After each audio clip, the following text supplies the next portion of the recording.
2022 সালে কাতার বিশ্বকাপে ব্যয় হয়েছে 220 বিলিয়ন ইউএস ডলার। কত?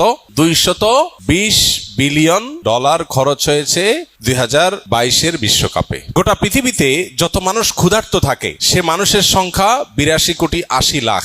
এই মানুষগুলো ক্ষুধার্ত থাকে, খাবারের অভাবে কষ্ট করে। বিশ্ব খাদ্য সংস্থার নির্বাহী পরিচালক ডেভিড বিসলি তিনি বলেছেন, প্রতি বছর যে 82 কোটি 80 লাখ মানুষ ক্ষুধার্ত থাকে, এদের খাবারের ব্যবস্থা করা যায় 40 বিলিয়ন ডলার হলে এক বছরের খাবারের ব্যবস্থা করা যায়। তাহলে একটি বিশ্বকাপ ফুটবল আসরের টাকা দিয়ে গোটা পৃথিবীর মানুষের 5-6 বছরের ক্ষুধার্ত মানুষের ক্ষুধা নিবারণ করা সম্ভব। অর্থাৎ গোটা পৃথিবীতে একটা মানুষও ক্ষুধার্ত থাকবে না, সেই ব্যবস্থা করা সম্ভব শুধুমাত্র একটি আসরের টাকা দিয়ে 5 থেকে 6 বছর। এবং 2030 মধ্যে গোটা পৃথিবীকে ক্ষুধামুক্ত করা সম্ভব।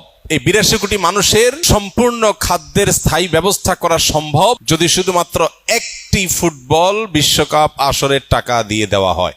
নাম দিয়েছি যেটার খেল তামাশা, ওইটা এতটা সিরিয়াস যে সেটার জন্য যে টাকা খরচ করা হয় তা দিয়ে বিশ্বের মানুষের ক্ষুধা নিবারণ করা সম্ভব।